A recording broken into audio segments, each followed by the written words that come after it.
Hello everyone, welcome to Financial Management. Today we're going to be doing a problem from chapter 7. Chapter 7, it's problem number 7 and problem number 6 of chapter 7. It's on page 251 and this is the book. And so here's the problem. We're calculating the expected rate of return and risk, and we're calculating the standard deviation. So we can see that it's evaluating a security when your treasury bills are currently paying 2.9%.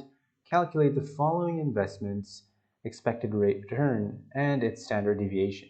Should Gottlieb invest in this security? So let's check it out. So to begin, we start by figuring out the rate of return, but we are already given the rate of return. So we don't really need to use this equation. So we're going to start by using this equation, expected rate of return. And to do that, we just put in the rate of return, which is negative 3%, multiplied by 0.15, which is the probability of this rate of return. So the probability of getting negative 3% for our first investment is 15%. And then the next one is 2% multiplied by 30%, or 0.3. And then we go on and we get 2.65%. So this is our expected rate of return.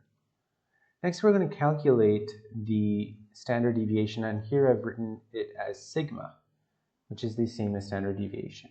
So to calculate that, we use this formula, which is rate of return minus the expected rate of return squared and then multiplied by the probability of return. And it's all under a radical, so it's all being square root. We're performing a square root on the answer. So when there is no square root, the answer is known as the variance. And then when we square root it, we get the standard deviation. And standard deviation is more commonly used. So when we put in all of the numbers, here we have the rate of return, the expected rate of return. The expected rate of return is same in each one because we've calculated it in the first step. And then we multiply by the probability, which is different for each rate of return. And we finally get the answer, which is 2.79%. Now, should Gottlieb invest in this security? Well, they shouldn't. And there are two reasons for this. First, the expected rate of return that we calculated, 2.65%, was actually lower than what the one-year treasury bills they're currently paying, which is 2.9%. And secondly, there's a higher amount of risk associated with what we're about to invest in, which is 2.71%. The standard deviation is actually higher than the standard deviation of what they're currently paying. It's not mentioned in this question here, but the standard deviation of what they're currently paying is actually 1.8%.